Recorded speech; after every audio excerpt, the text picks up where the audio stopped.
Satukan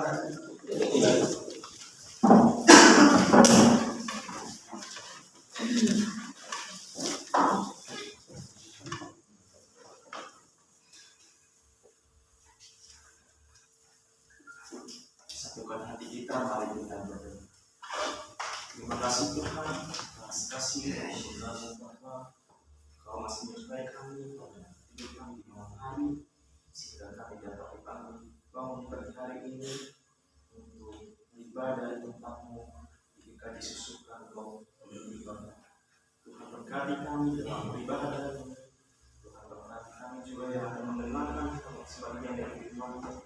Hamba yang menyampaikan firman-Mu lewat kata dan mulut untuk memberkati agar seturut dengan kehendak-Mu. Amin.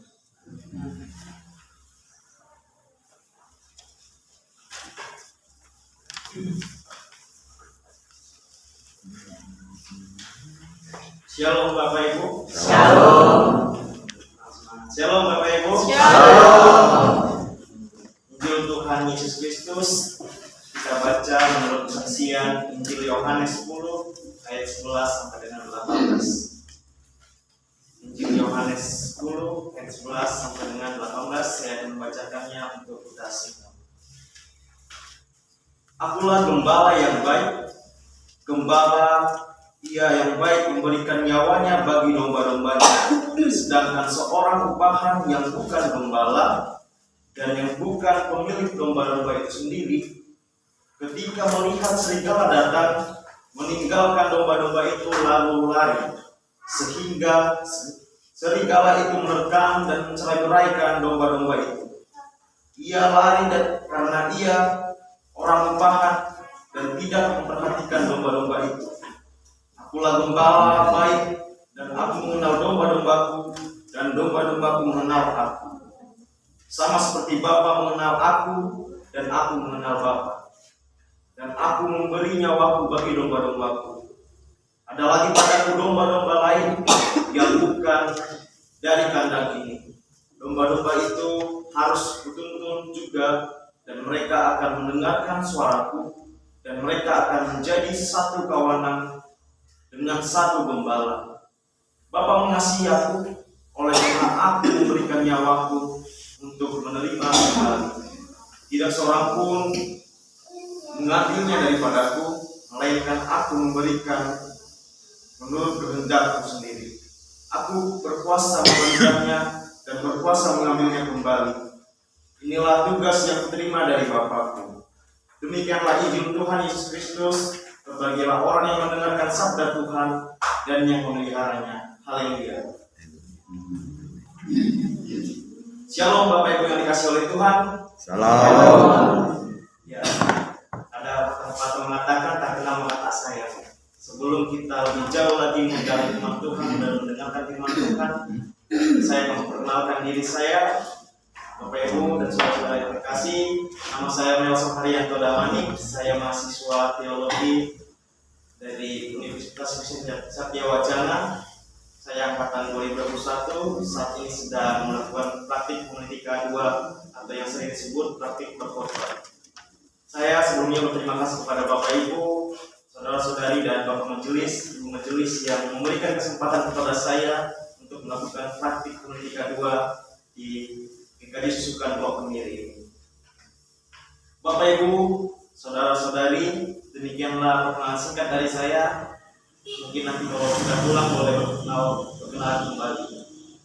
Kita kembali kepada pemberitaan firman Tuhan. Bapak Ibu, adakah di antara kita yang memiliki sebuah peternakan sapi, domba, kambing dan lain sebagainya?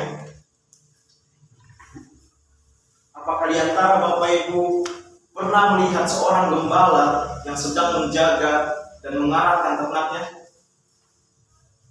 Ya, cenderung seorang gembala yang baik akan mengarahkan dan menjaga ternaknya dengan baik dan hati-hati. Namun terkadang juga terdapat gembala yang tidak baik atau malas. Ia akan cenderung membiarkan ternaknya begitu saja tanpa memperhatikan ternaknya dan peduli kepada ternaknya.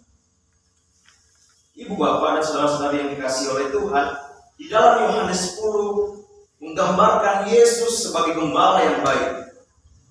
Berbeda dengan figur orang upahan. Orang upahan mungkin dapat melakukan pekerjaannya dengan baik dan keadaan normal. Namun ketika dihadapkan dengan permasalahan, ia cenderung lebih mementingkan dirinya sendiri dan meninggalkan kawanan dombanya.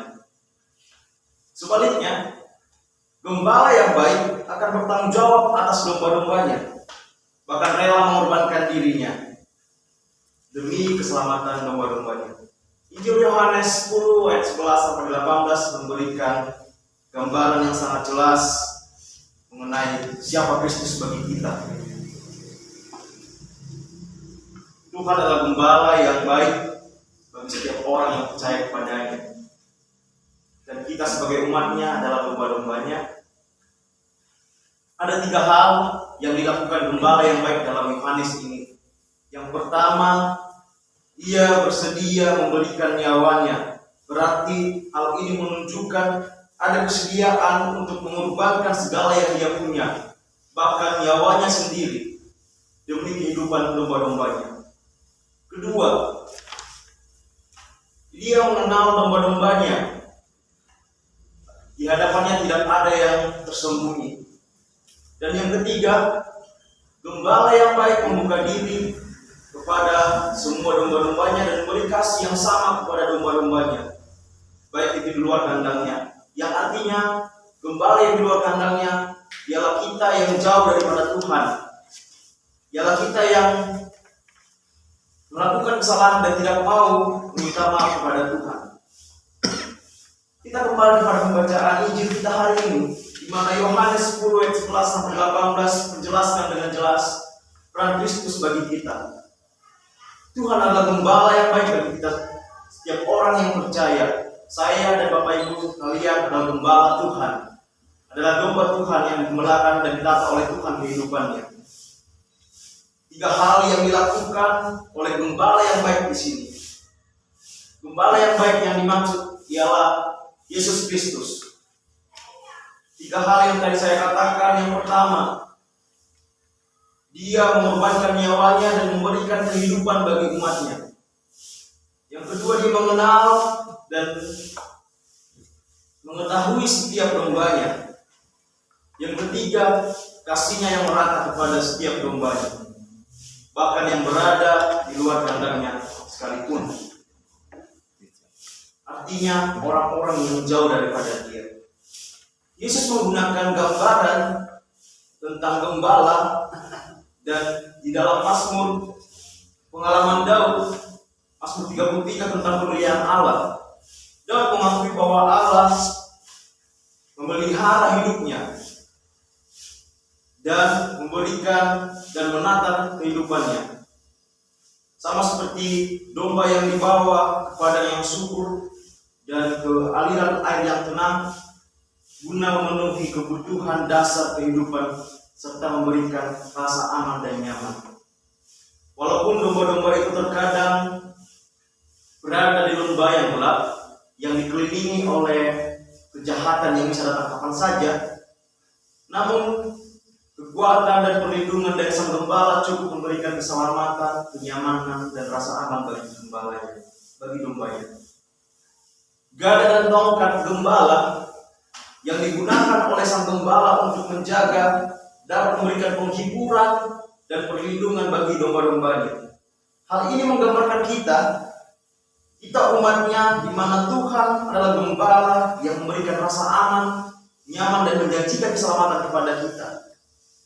Injil Yohanes 11 ayat 10 sampai dengan 18 dan Mazmur 23 memberikan penjelasan yang lengkap bagaimana gerak Allah lewat karya-karyanya. Semua dilakukan dalam upaya menata kehidupannya. Melalui karya Allah, hendak memastikan bahwa kehidupan umatnya yang berlangsung di dunia ini tetap terjamin sekalipun dia telah naik ke surga. Sekalipun terkadang umatnya berada di dalam pergumulan yang berat, Allah ada bersamanya dalam kelumpuhan dan pemeliharaan. Sepertinya kita tidak perlu lagi takut dan terjebak di dalam rasa ketakutan dan kekhawatiran. Saya teringat ketika saya membuka media sosial saya tunjukkan pada satu video di mana video tersebut berisikan seorang ayah dan anak yang sedang bermain prosotan yang panjang dan vertikal itu. Di dalam video tersebut digambarkan anak berada duduk di depan dan ayah ada duduk di belakang. Ketika prosotan tersebut mulai berjalan, sang anak ketakutan. Ia mengatakan 3 kali kepada ayahnya, Ayah, aku takut. Lalu ayahnya mengatakan, jangan takut nak. Ayah ada di belakang.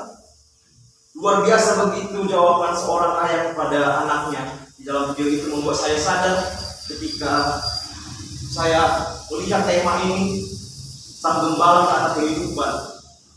Gembala yang dimaksud ialah Allah. Di dalam video tersebut digambarkan seorang ayah yang memberikan kenyamanan, keamanan kepada anaknya.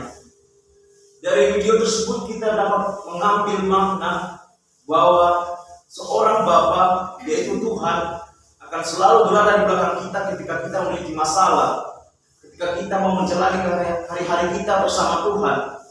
Jangan takut, dikatakan oleh ayah dalam video tersebut. Sama halnya kepada Tuhan yang mengatakan kepada kita, jangan takut sebab aku ada. Dan Tuhan telah menjanjikan keselamatan kepada kita. Oleh sebab itu, rasanya kita tidak perlu lagi takut dan terjebak dalam rasa ketakutan dan kekhawatiran. Sebab Tuhan ada di belakang kita. Bercermin pada tindakan Allah dalam mengembalakan umatnya, kita dipanggil untuk hadir sebagai gembala yang baik bagi sesama. Kita bukan menjadi gembala upahan yang hanya mementingkan dirinya sendiri, melainkan kita umatnya diminta untuk terlibat menjamin keberlangsungan kehidupan kita di dunia ini. Bagaimana caranya? Dengan mendukung, memberi perhatian dan kasih. Komitmen ini hanya bisa terjadi ketika kita memiliki kasih dalam diri kita, ketika kita memiliki kasih dalam hati kita. Hari ini kita juga memperhatikan surat masuk Yohanes dalam 1 Yohanes 3 ayat 16 sampai 24. Di sana kita diingatkan akan perintah Allah kepada manusia, yaitu percaya kepadanya dan mengasihi seluruh perintah.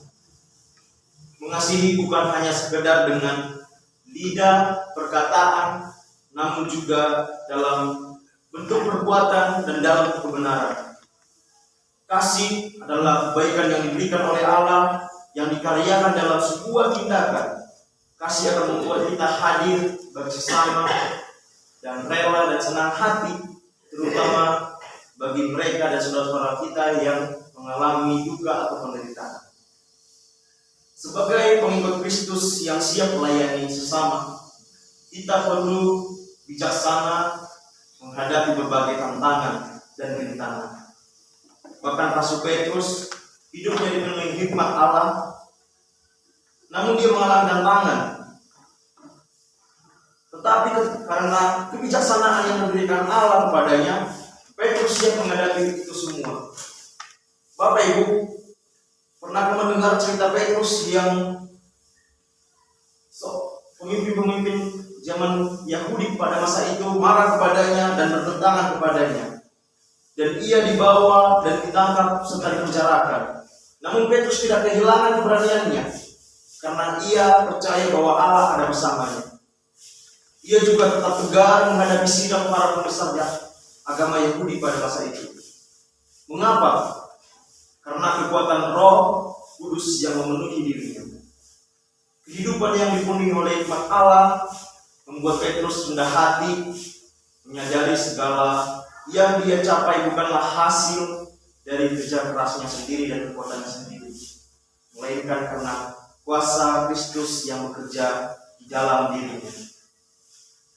Sepatutnya kita juga bercermin kepada Petrus yang mau merendahkan hati dan merendahkan diri di dalam menolong sesama kita.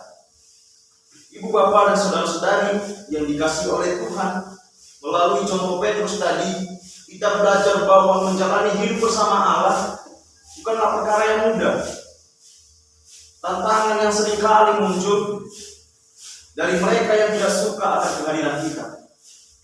Namun dengan bantuan Roh Kudus, Petrus diberdayakan menjadi sosok yang rendah hati dan berani. Apa yang bisa kita lakukan?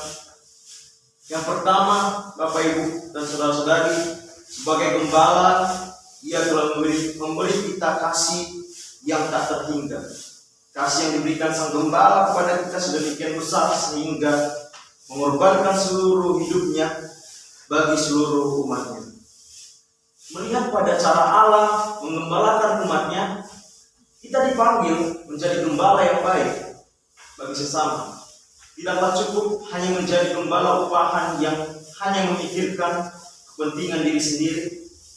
Oleh karena itu, sebagai umat Allah, kita dihimbau untuk hadir bagi sesama dan memberikan dukungan, perhatian, dan kasih.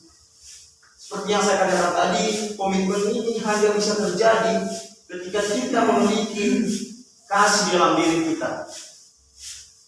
Yang kedua, bercermin pada tindakan Allah dalam menata kehidupan kita. Sebagai umatnya yang memiliki keluarga dan kehidupan sosial, kita juga harus mampu menata kehidupan kita, baik di dalam keluarga, dalam lingkungan bergereja, lingkungan tempat tinggal kita, dan lain sebagainya. Menata kehidupan memang bukan perkara yang mudah. Oleh sebab itu, saya mau mengajak Bapak Ibu untuk meminta tuntunan dari Tuhan dan berdoa serta percaya kepadanya. Karena Tuhan adalah jalan keselamatan bagi kita. Bapak, Ibu, dan saudara-saudari, kita telah melihat gerak gembala yang agung, yang jelas, yang mengatur kehidupan kita dengan kekuatan kasih Tuhan. Dia memastikan bahwa kehidupan kita di dunia ini, khususnya kehidupan umatnya, umat Kristiani tetap terpelihara dan terjaga dengan baik. Oleh sebab itu, Bapak, Ibu, dan saudara-saudari yang terkasih, saya mau mengajak kita untuk mengarahkan hati kita kepada tindakan Tuhan yang mengatur kehidupan kita. Semoga setiap tindakan dan karya-karya Allah menjadi berkat bagi sesama kita. Dengan kuasa Tuhan, semoga kita juga diberdayakan untuk tetap setia dalam partisipasi bersama gembala yang senantiasa memberikan kepada kita kasih yang begitu luar biasa dan kehidupan yang begitu luar biasa. Kiranya Tuhan menolong kita. Tuhan Yesus memberkati. Amin. Amin.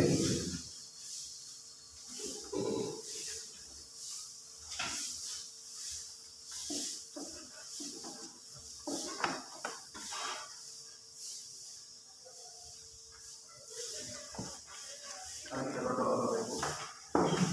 Terima kasih Tuhan, kami telah mendengarkan sebagian dari firman-Mu. Kiranya firman-Mu dapat merema di dalam hati kami dan di dalam kehidupan kami. Kami dapat menata kehidupan kami dengan baik, dengan seturut kehendak-Mu dan tuntunan dari kehendak-Mu. Terima kasih Tuhan. Amin.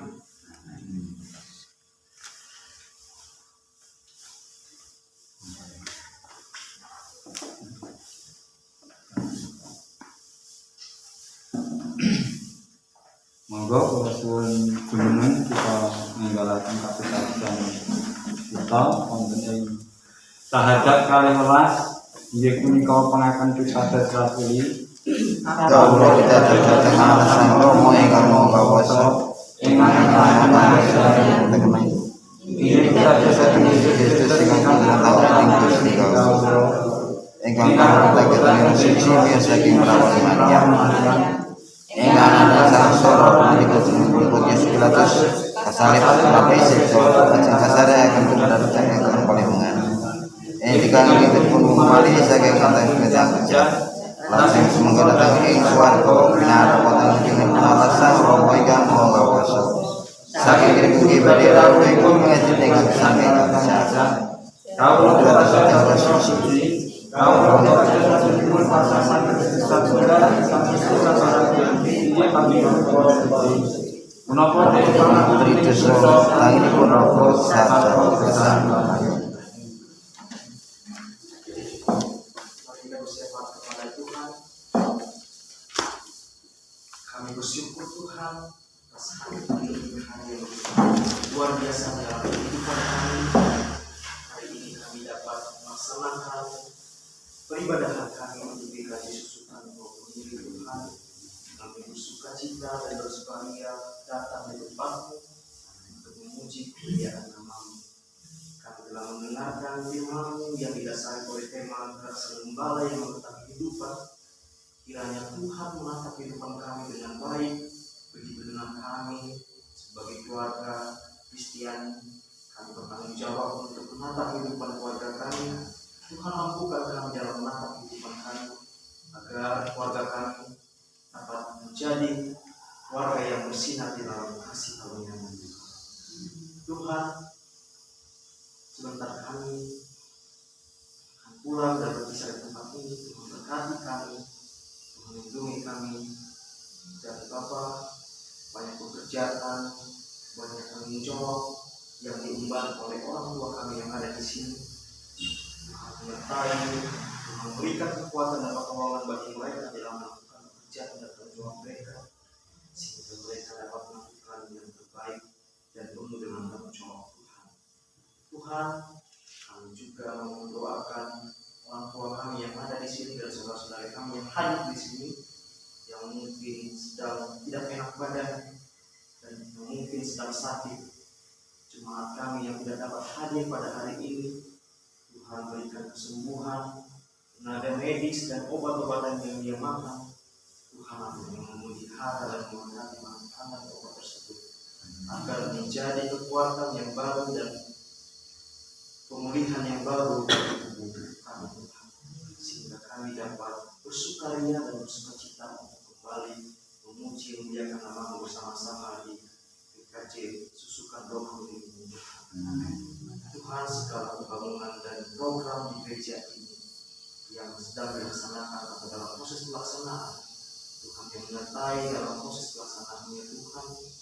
Segala orang-orang yang dipercayakan untuk mengelola program tersebut, Tuhan menyertai agar kehidupan umat-Mu di dalam rohani mereka dapat terjaga dan hidup terus.